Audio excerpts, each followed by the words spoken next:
Good. Okay. Ready to launch. Yeah. Right now we are online. Hello, everyone.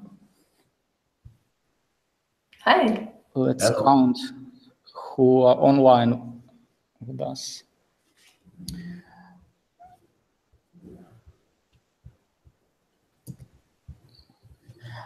So let me briefly introduce our guest today. This is Marie Bernard. Let me show you. Yeah, Marie Bernard. She's advisor for one of the biggest law firm on the planet. The name of the company is Dentons. And she's also the advisor to the NetLawLab, which is ran by Dentons. As we just discussed with Marie, NetLawLab invested in 9 startups from the legal tech sphere from the very beginning of their existence. Hopefully, Marie will tell us a little bit more about their investment portfolio a little bit later. And our second guest is Tobias Henninger. I apologize for the spelling. He is business development director for CMS Sigla. I'm not sure about my spelling again. Sorry. Very good. And Tobias is also one of the members of the organizing committee of the European Legal Tech Association, and I will ask him to tell about the conference which will be held in Berlin in June, a little bit later again. And hopefully Tobias will explain us why the approach of CMS is a little bit different from the one which Dentons employ from the point of view of financing startups. Well, and thank you for joining us, dear Fricka lawyers. Let us begin from the first topic. I remind you that you can ask questions in the chat, and I will try to choose the best question and ask our guests. Well, and the first question actually is, what is the difference between 2 approaches? I mean, I know that Dentons has a different legal entity, which is called the NetLawLab, and you are growing your startups outside the company, and CMS are growing its startups inside the company. So could you please tell a little bit more? What is the procedure where you get the startups, where you get the ideas, and how they ran in your companies, and why the approaches are different? Marie? Sure. Thanks, Dima. I think, well, both of us, Tobias and I, we're dealing with, in the end, delivering products, but that's right that we have 2 different approaches. And we, as NetLawLabs, within the Dentons universe, we rely on external startups. We source them generally either through engaging with them, meeting with them.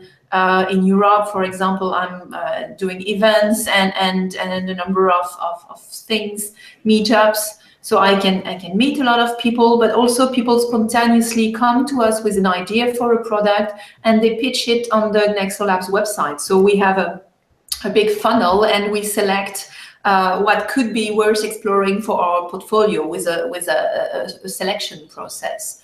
And the idea behind that, again, thinking that ultimately what we want is a product or a portfolio of products, is to have these teams of developers outsourced. So it's not our startup, it's a standalone startup that we are helping grow. We give them access to the Dentons lawyers, the expert, but in exchange we have access to their technology and their ability to develop things relatively fast.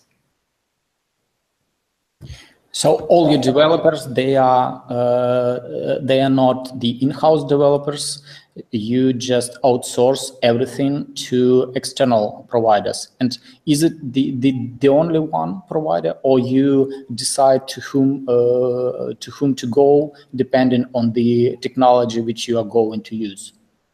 It depends on the project. Sometimes the startup already come with their technology, and sometimes for certain products, in particular, those where the idea is less developed or comes also from our partners, then we have to make a partnership with a different technology provider. And in this case, we speak to the large technology providers, and we realize which one has the best ability to help us co-develop that.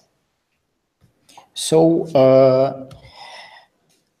Dentons makes the scouting of the ideas and accepts startups inside the law lab, the NetLawLab. And Tobias, what is different with CMS, and where you take your ideas and how you grow your startups? Thank you, Dima. We do actually, at CMS in Germany, we do have our own research and development department, which is a part of my team actually. It was set up in early 2014. Actually, we do get the ideas from concrete projects that we are working on for clients, and then will be proceeded to the R&D department in my team, and we decide whether we are dealing with something that has a certain market potential or not. And if we think that it has a certain market potential, then we decide whether we want to fund and develop it in the due course then. As far as I know, in CMS, you have a kind of a digitalization strategy, right? So you have a strategy in line with which you decide which legal product you can digitalize, or what is the procedure of reaching a decision that this product can be digitalized, or this service for the client can be digitalized and this one cannot be? Right. Well, actually, we have, prior to starting with the R&D department, we sat together and created like a list of criteria, which makes it possible for us to assess whether there is some market potential or no. We decided actually not to, because there's lots of ideas that have some marketing potential, I would say, but do not have a market potential in terms of clients really willing to pay for it in the end. And we have certain criteria to assess whether this product has a potential market and willingness of the market to pay for it. Because if that is not the case, even if there's a great demand in the market, we of course will not decide to go further with it, because we will not get any return on investment. So let me conclude. The difference between your approaches is that Dentons is scouting for startups, and you are accepting the applications from the outside teams. And as regards CMS, you follow your clients, you digitalize the service, and then you try to understand if there are any market opportunities for the product, and you try to then go to the market with this product. Is that correct? Yes. Good. Then also, what is also different in your approaches is that Dentons has the different legal entity and different, as far as I understand, corporate structure for this entity. And with the CMS, you are doing everything in-house. So what are the pros and cons of these two approaches, and why Dentons decided to make to make a kind of a spin-off of the team who is dealing with creativity and legal creativity into different legal entity, or maybe even different office? Yes, I think the idea behind NetLawLabs is to really take a stance both externally, but also very importantly internally within Dentons, to say, hey guys, we're going to be serious about innovation. We set up this vehicle, which in itself is not a big deal, but still, set up this vehicle and fund this. That means that, generally law firms, they have a financial year, and at the end of the year, generally, because these are partnerships, the money is split, the equity is split between the partners. So we're one of the few industries where there's no real research and development money as in other industries. And with NetLawLab, we know that we have this pocket of money that is somehow in a protected environment, and besides, it's given to a team which is not necessarily initially made of lawyers, but professional of investments, professional of legal technology, and so on and so forth, working, of course, in close collaboration with lawyers, but this is managed as professionally as we can within this sort of safe harbor, this safe bubble, if you will. So that's the pro. For the cons, well, looking at what Tobias is doing with this team, maybe we're a bit more remote than what he does to the partnership. But having said that, I think we still can tap on the pool of lawyers that Dentons has fairly easily. What about the offices? Well, we all know that Google, Microsoft, they have really very nice offices for the creativity, and to the contrast, the law firm's offices, they are boring. They are, well, actually devoted to billing 25 hours per day, but not for the creativity itself. Do you have a different office for NetLawLab, and how it is different from the? Actually, there is an office in Palo Alto, which is also a part of the regular office of Dentons in Palo Alto, but it's because of the location in the Silicon Valley, it's a fairly cool office in the sort of Google or other firms. But as far as the NetLawLab team is concerned, we're a really virtual team. So I have 2 colleagues in San Francisco. One of us is working from Florida, another is in Toronto, and I'm sitting in Berlin, and we meet and regroup because it's 2017, and the sort of cool environment, yeah, it's nice, but we're also very effective from where we are, and we can work from wherever in the world. So the NetLawLab is a distributed team. Yeah, absolutely. Okay, Tobias, now what about CMS? You are doing everything in-house.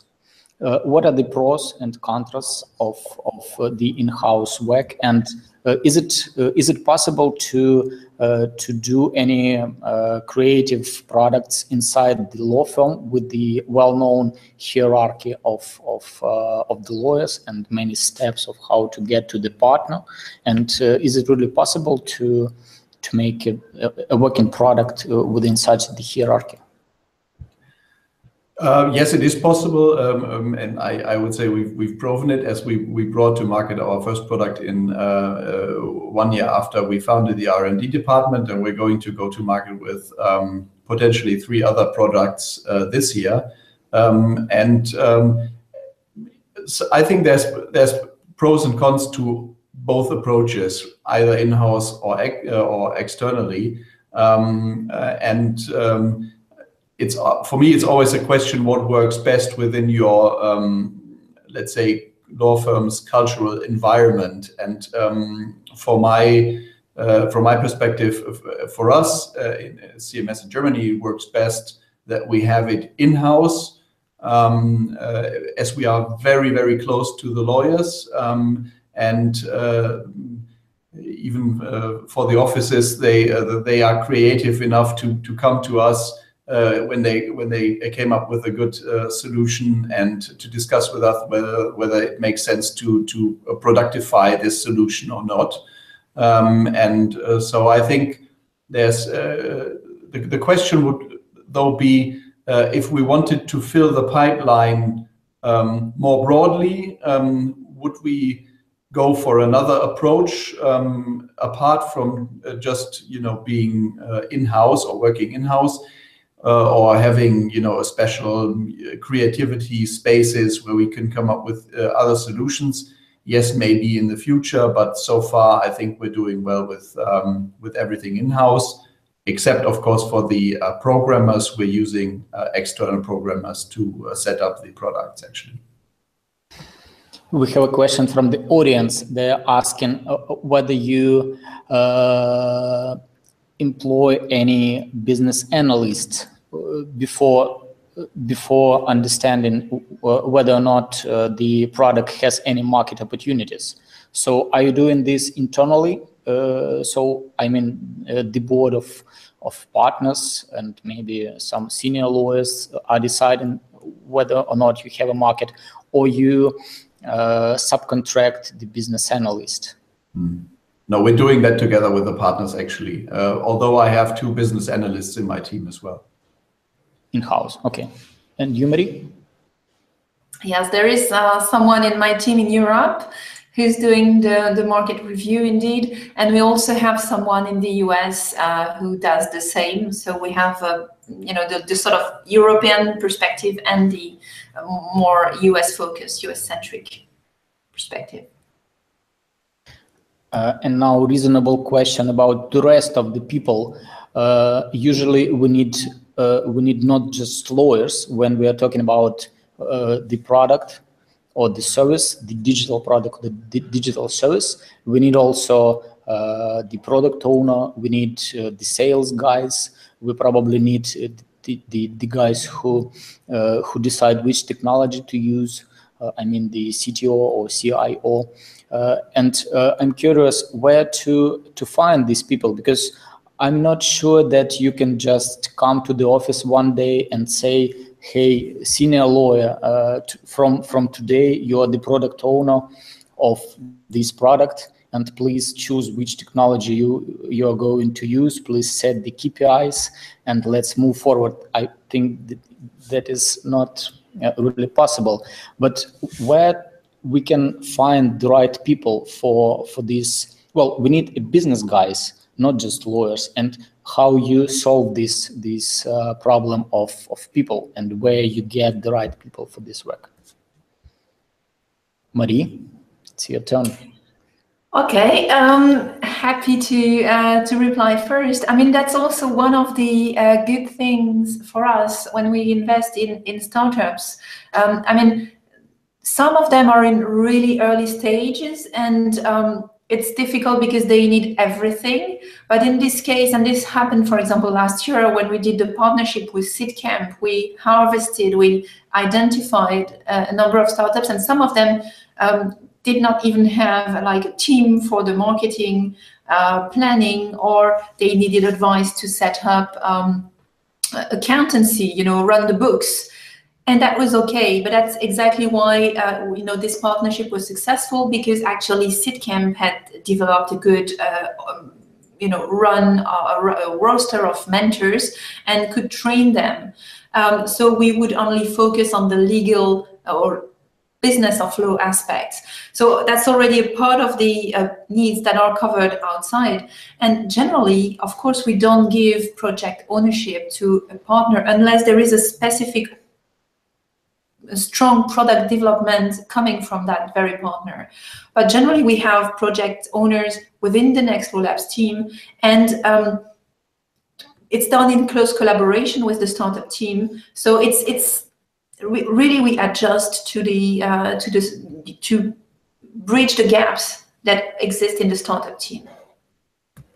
Let me guess. One of the reasons why you decided to accept the external applications for the startups acceleration was just hunting of the right people for these projects, right? Because when people file the application, they most often they already have the team, or at least one guy who likes this project and who wants to develop the project, right? Yeah, indeed, that's one of the starting points. And when we invest, we look, there's a range of criterions, but generally you could say there's the product, there's the market, but there's also the team. And if there's one of these 3 pillars that is, not really, where we don't feel good about that, where we feel that it's going too much, then we simply don't invest. It's not something for us. We don't have the purpose of helping every single legal tech on earth. We just want to select the best and the most promising ones. Some may be very early and we will bring them upwards. Some may really be at market stage, doesn't matter, but it needs to be reasonable. Okay, Tobias, with your approach, as far as I understand, you have a partner or the senior lawyer who is in charge of particular product once you decide to digitalize the service. And what competencies this senior lawyer or the partner has to have to successfully run this product? Well, actually, to run the product, we need the legal expertise to create the products, actually, and of course we need our partners and lawyers to be the salespeople, apart from being developing the product and providing us with the expertise we need to set it up. Of course, we are using our partners, or we need our partners and lawyers to be the sales channels, actually, to bring the product to the client and to promote it with the client.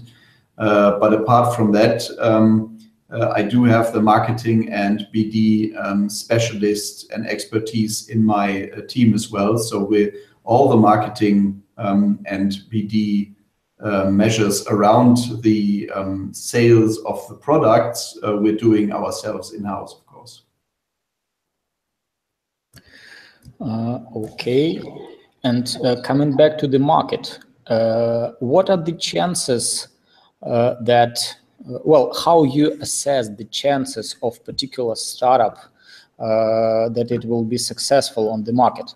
And for you, Marie, I also have a question. How many applications you received for the 2016, as a result of which you made 9 investments? And how many of them do you believe will become successful? I think that the pipeline in 1 year, it's roughly 200. I think since we launched in May 2015, we reviewed roughly 300 applications. So some of them, it's really easy, you sense that the project is not mature enough. You have also people approaching us and they did not even speak or involve a lawyer in the team. So really that's a no-go, that's easy. But some, you see that you really have good guys working hard on an idea. But the fact that we have such a broad pipeline, we can see that maybe right next door or in the country, an adjacent country, you have a team that is more or less doing the same, and then you have to decide. So it's a cruel somehow decision, but it's business, right? And then we review, the potential. We document ourselves on a number of things, external, internal factors. And then, the technology as well. What kind of technology? Is it scalable? And then, as I mentioned earlier, the team is an important element. And is the team agile enough to adjust, grow? Because right now, especially in Europe, the market is fragmented, but we anticipate that it will consolidate fairly soon. So these teams may well work together in some kind of future. So what is the percentage of the projects which most probably be successful? So what is your assessment of the successfulness? I don't know. Well, if you count 300 applications and 9 investments, I mean, there are a few, let's say 10, well, that's maybe 3%, which, it's probably fine if you consider, general, outside of legal tech, general rates. I even spoke to an investor last week, and they're scouting in insurance. They're scouting 3,000 investments, and they invest maybe in a handful more than us. So the rejection rate is even higher. So So the risk is not too high in legal tech. And could you compare these 3% in the legal tech with, for example, the fintech or just the technology startups on the blockchain? etc., etc.? Is it higher or is it more or less the same? Honestly, I don't have the figure, but I would anticipate it's generally the same. What we're monitoring and we're very careful is to avoid, well, two things. First, creating a bubble, so investing for marketing purposes. So we don't go and invest and say, oh, well, we need to position ourselves on a startup in Ukraine, then one in France and one in Spain. No, we just want the good ideas where they are. So that's the anti-bubble. And then on the other side, we don't want to invest in startups and technology for the sake of it neither. So we don't say, okay, we need to position ourselves, come what may, on blockchain, and jump on the few 4 or 5 that would have blockchain. It's really more mature and forward thinking than this. But the precise figures, no, I'm sorry, I don't have them. Okay, Tobias, you have. I assume that you have less than 9 startups per year. So the question to you is, how many? Well, how long the particular startup should work for you to understand that it has no chances on the market? Or well, when you decide to stop the project? That's a very good question. I mean, we are developing our own products, which we sell to our clients.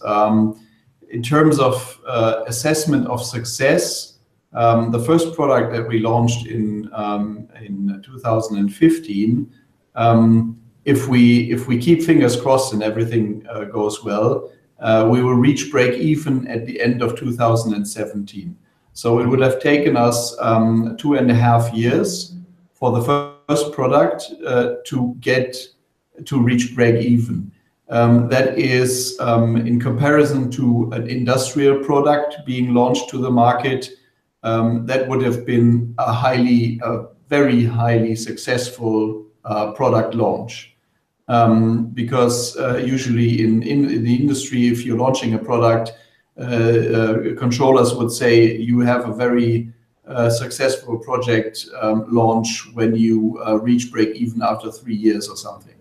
So if we reach break even after 2.5 years with our first product, and I can tell you we had a very long learning curve, because it took us a lot of adjustments in terms of our structures, making the product work with our systems, getting the lawyers used to the thought that they are now selling products and not themselves anymore, etc. So we had a very long learning curve, and so I would consider the first product being very successful if we reach break even end of this year. And with the others, we do have enough data from internal data to assess that our clients are willing to pay for these products as well, and that we will be at least as successful in getting back what we invested in due time as we were with the first product.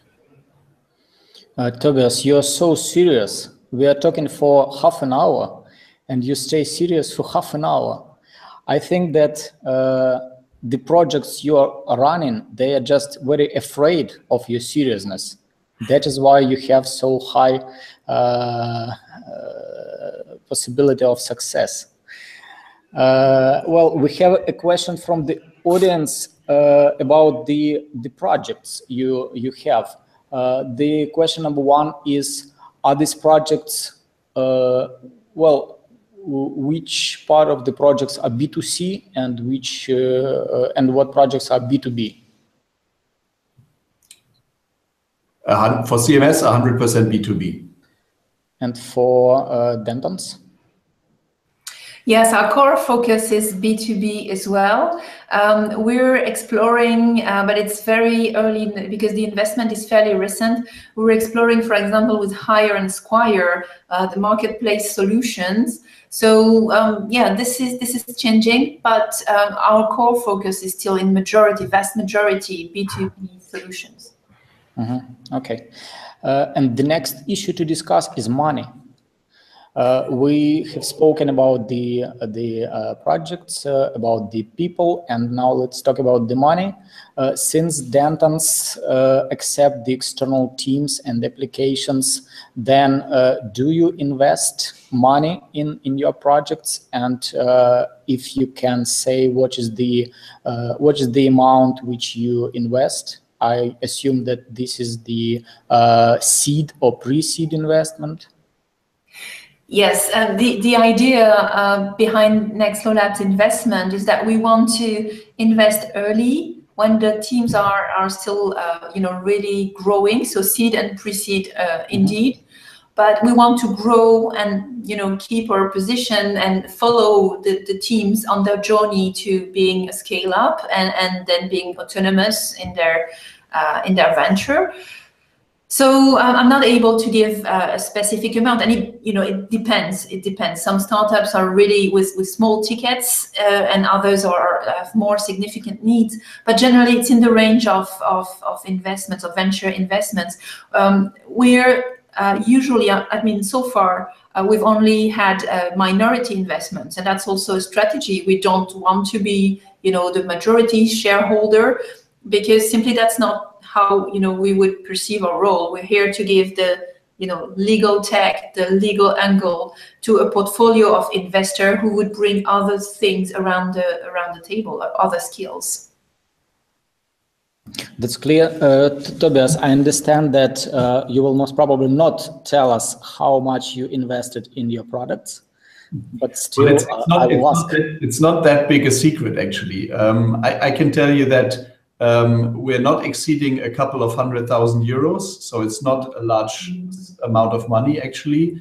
The largest amount, or the biggest investment that we are putting into our products, actually, is the non-billable time of our lawyers to insert their expertise to the product. So basically, that's our biggest investment, and the rest is all actually equity brought into the products, equity money by the firm via our business development and communications budget, actually.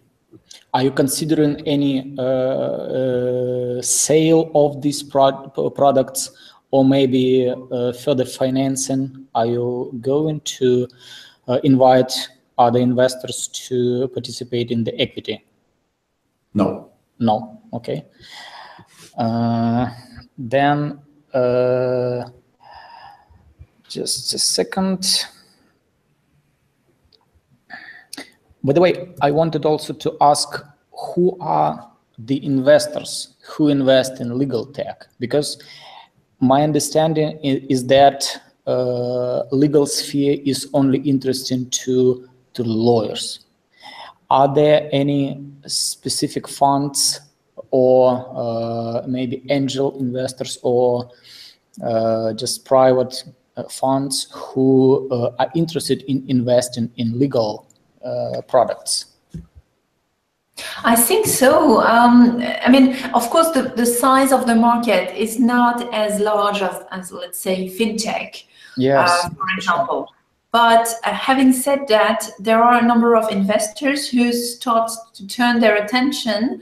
And as I said, we're minority investors, which means that there are always a handful of other investors, which can be indeed business angels, venture capital funds, also ventures, corporate ventures, either from technology company or from legal publication houses, or in some cases, more industry-oriented venture. So the observation also, when we started NetLawLabs 2 years ago, the access to money was a little tricky in Europe, but certainly it has improved a lot. And there's a lot of buzz, for good and bad, but buzz around legal tech. And certainly people who are watching, the generalist investors, and we speak to them because they ask us for some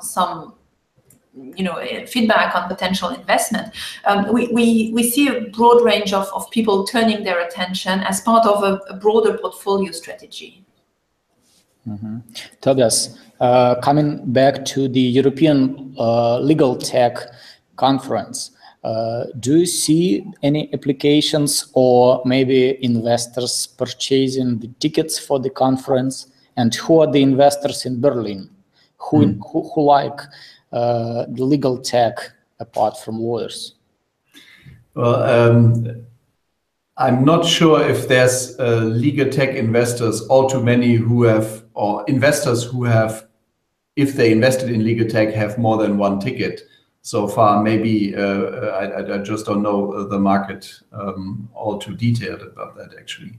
But yes, we do see investors being interested at least in investing in legal tech, or at least seeing what might be in there in the market. And we have spoken to some of them, and they might as well join the conference. So, we do have one panel on incubators and accelerators as part of the conference, because that is a topic which a lot of people from all over Europe are interested in actually. And we might also have some investor joining the panel to talk about the investor's view on what criteria they actually have set to assess whether investment in legal tech might be interesting or no. Good. And another question from the audience, who is probably following our list. I didn't distribute the list to everyone, but they somehow knows what to ask. So the question from the audience is, what is the next impossible task to be solved in legal tech? The crystal ball question. But you should have been prepared for it because we plan to speak about the next big thing. I would say in Europe, the next impossible task is really, getting hold of all the knowledge which is somewhere and making it accessible, and making us able to really work with it and share the knowledge and work with it and productify it. Maybe, I mean, that's impossible enough, I would say. At the moment, there's so many data islands everywhere, and potentially very hard to breach the walls, to get beyond and get hold of the knowledge, other than it might be in the US, where there are lots of knowledge available online freely, maybe. Tobias, I know that CMS was one of the. Could you please switch off your mics? Thank you. CMS in Germany was the first who entered into the contract with Kira Systems. Yes. And you employed the artificial intelligence to the review of the contracts in German. What was the procedure, if you could explain, what was the procedure and how you put the knowledge you have to this artificial intelligence software? So maybe we have really just started to work with Kira, because I think it's fairly good for English clauses and English language so far, but it's not. We are at the edge of training it for the German language and German clauses in contracts. So there's really not all too much experience so far. But we're putting in a lot of work to gather the samples, gather the clauses, work with the content and making it teaching Kira to understand what's in the contracts. But so we are hoping to have it ready, workable for German language at the end of this year. So the senior associate comes to the office and says to Kira, hello, today we're going to teach force majeure, for example, right? Right.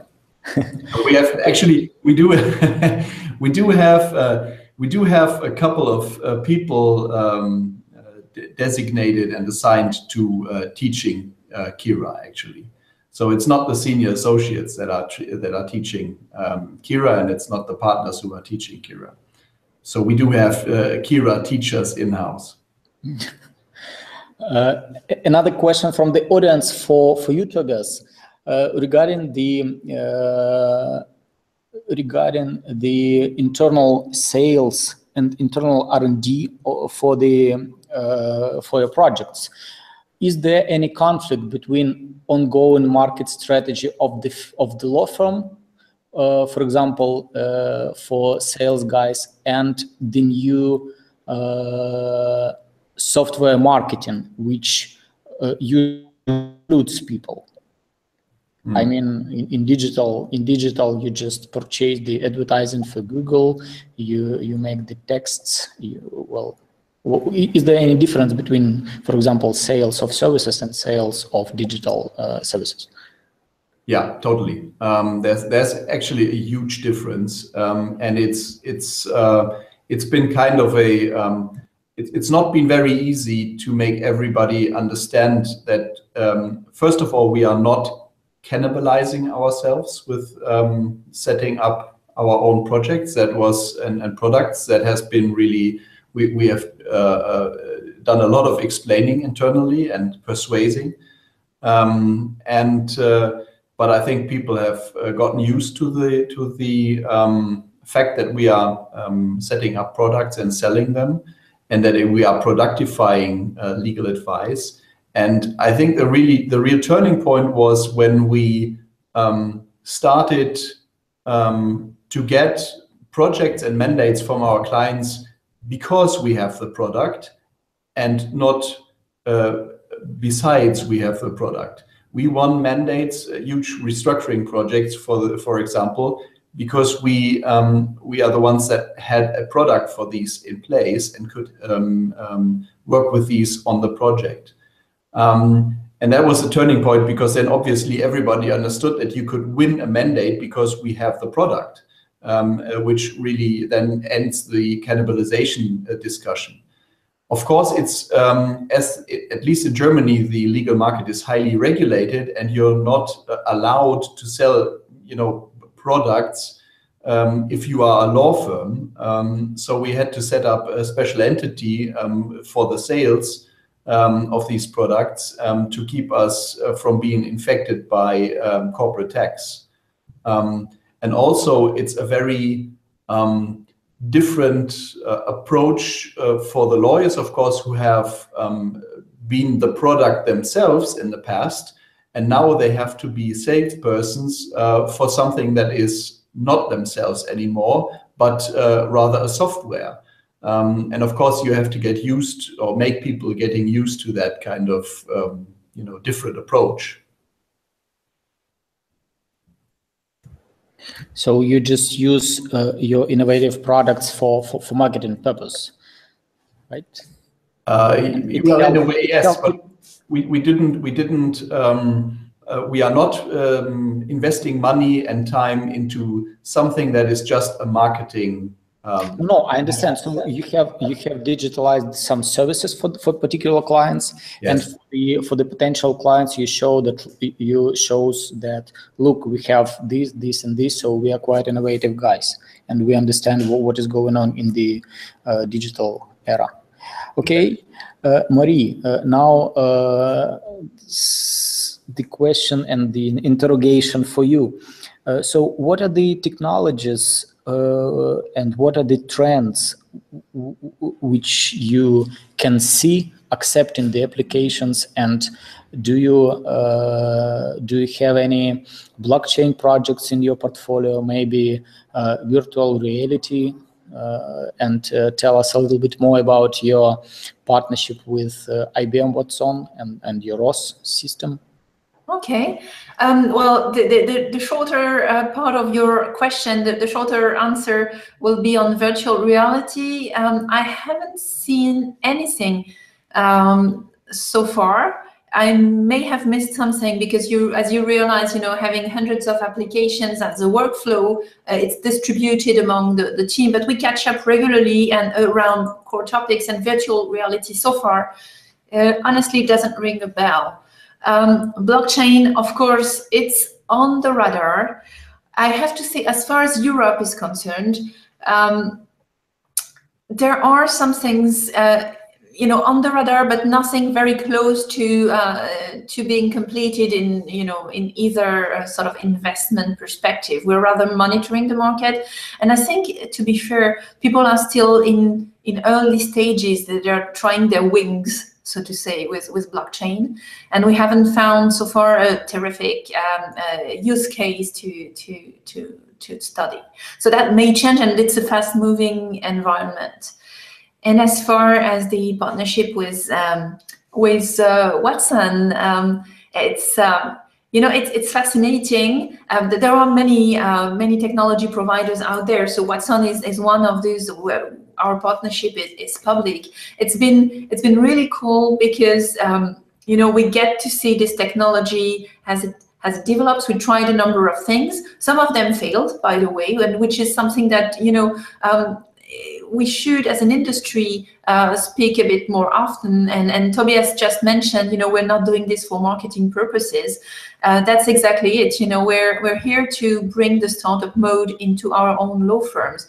But talking about the successes, one of the biggest successes of the Watson team applied to legal is obviously the Ross startup, which probably we can only claim supporting the team, but it's not one of our products in the sense of Tobias product development. But still, it enables us to see how this tool can supplement, can assist, can augment a lawyer doing legal research, and from there it gives us some elements to imagine what it can do in adjacent field, either in other language, because so far we've tested it with English, or in other practices of law, because so far I think we used it mostly with US bankruptcy law.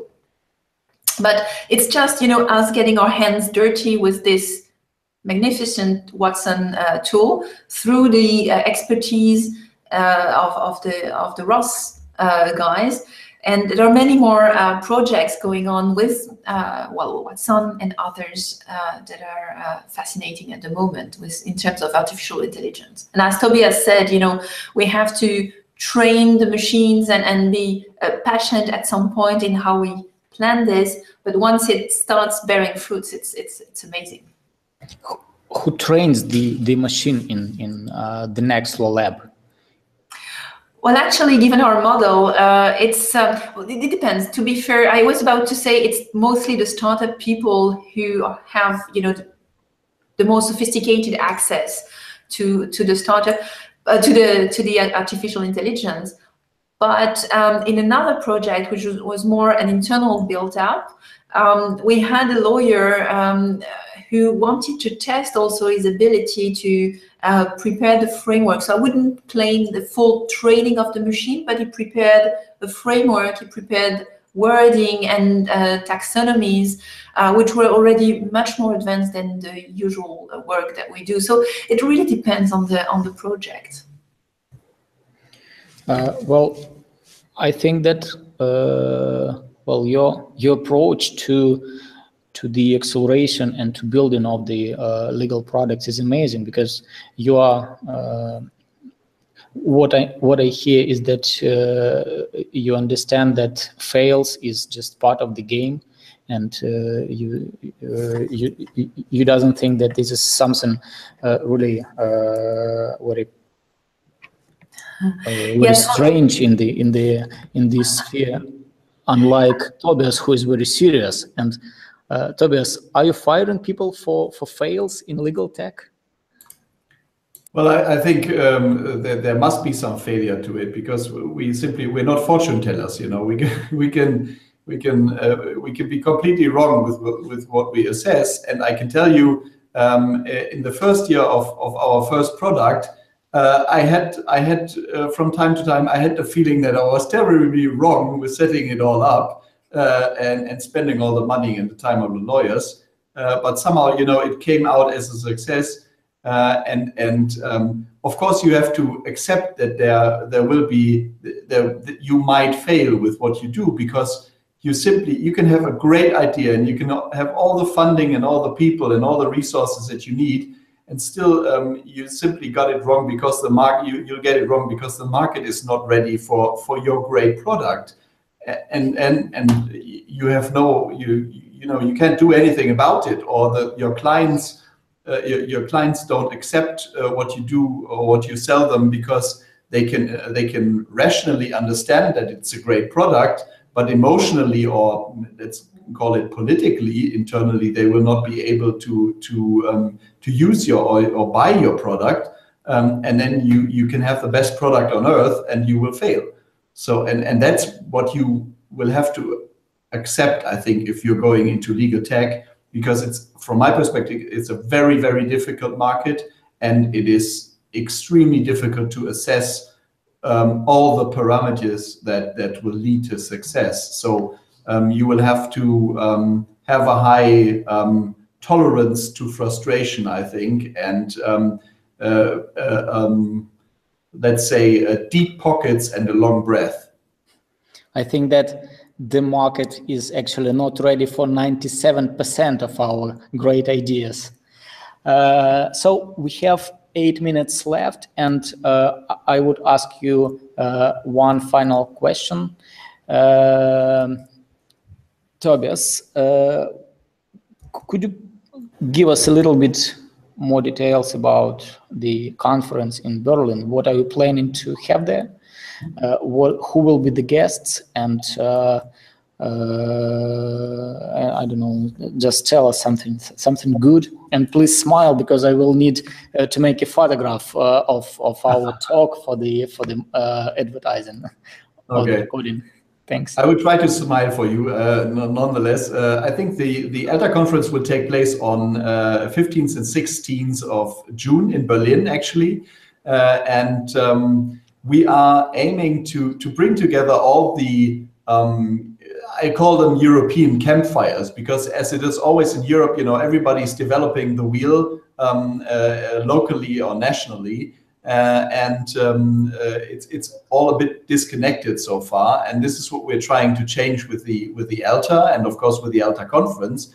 And we're hoping for lots of people and legal techies from all over the continent and from Europe to join us and bring together the various national and local campfires to create like a huge signal fire for legal tech in Europe, and connect people, connect ideas, and show the guys at the other side of the Atlantic that Europe does have an impact in terms of legal tech, and it's not all happening in the US.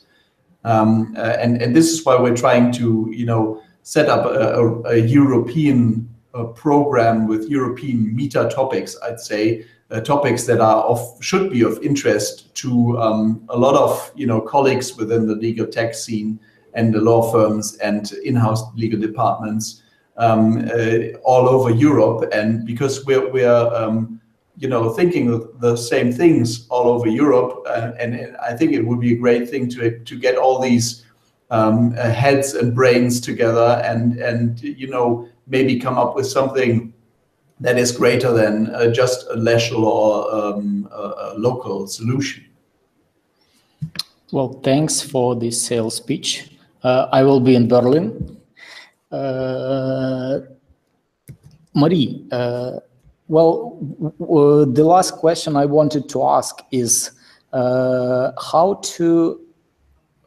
an average Ukrainian team can file an application to the NetLawLab and got chosen for the acceleration. What are you looking at? I mean, are you looking at the team? Are you looking at the technology? Are you looking at the market?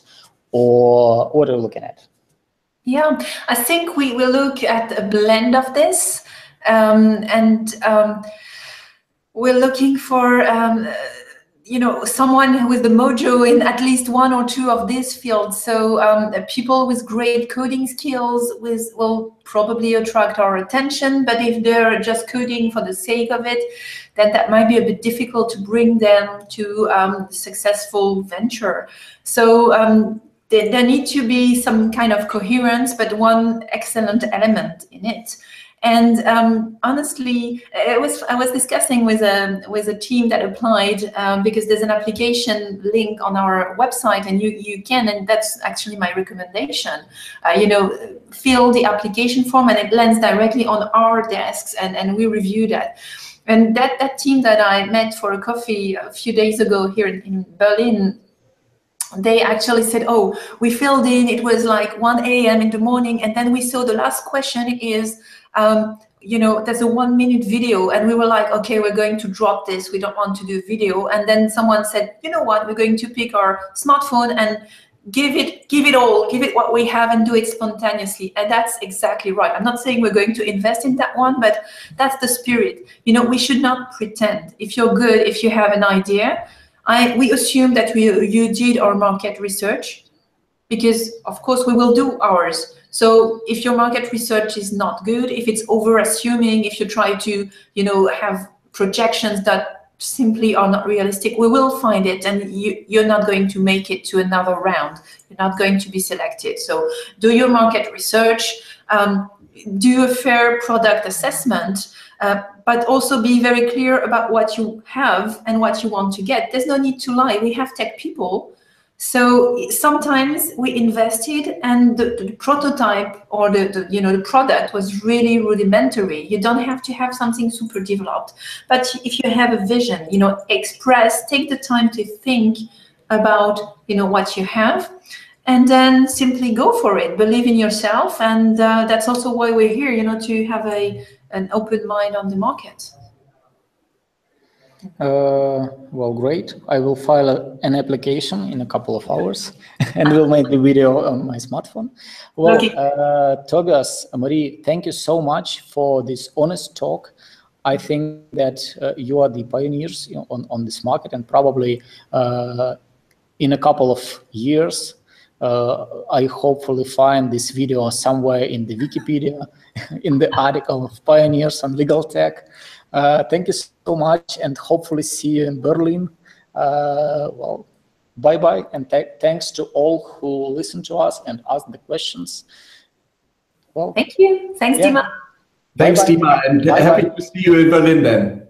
Thanks. Bye. See you. Bye-bye. Bye-bye.